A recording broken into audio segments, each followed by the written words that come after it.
Hi friend, आज आम एटा खेते आज धान बिटुचु मोर पावर वीडर रे धान बिटुचन। देखो केंता होचे देखुन आज्ञा माने बहुत बढ़िया होचे पावर वीडर धान बिहड़बार।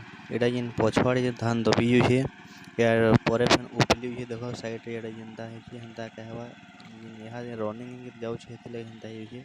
देखो एटा सब बिहड़िलेटा माने बहुत बढ़िया होचे।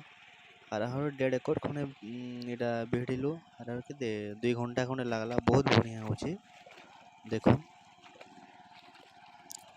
धान टा एक्चुअली मु बिहड़ुथिनी मोर बाबा आसले तो मु टिके दे बिहड़ी देखमी केंदा होची बोइले आ तापने बिहड़िले मते भी टिके अथा लागि थानो टिके प्रेशर पड़ुछे हाथ के टिके भाई बहुत बढ़िया होची।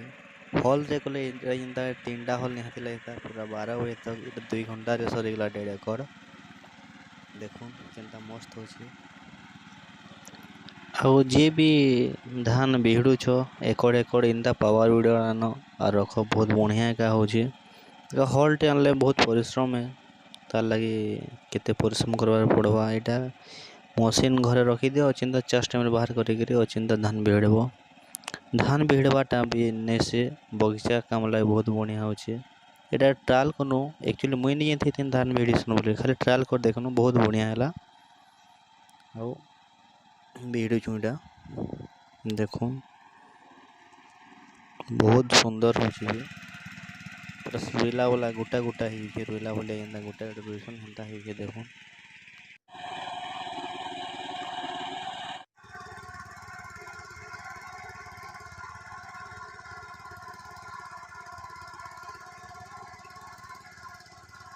देखो ना खेत एक्चुअली पहाड़ लागी रही केते सुंदर लगे पहाड़ टी भी देखा लगे।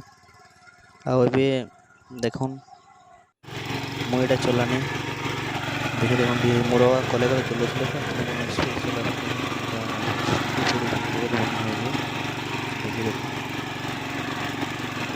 7.5 पावर वीडर बहुत बढ़िया।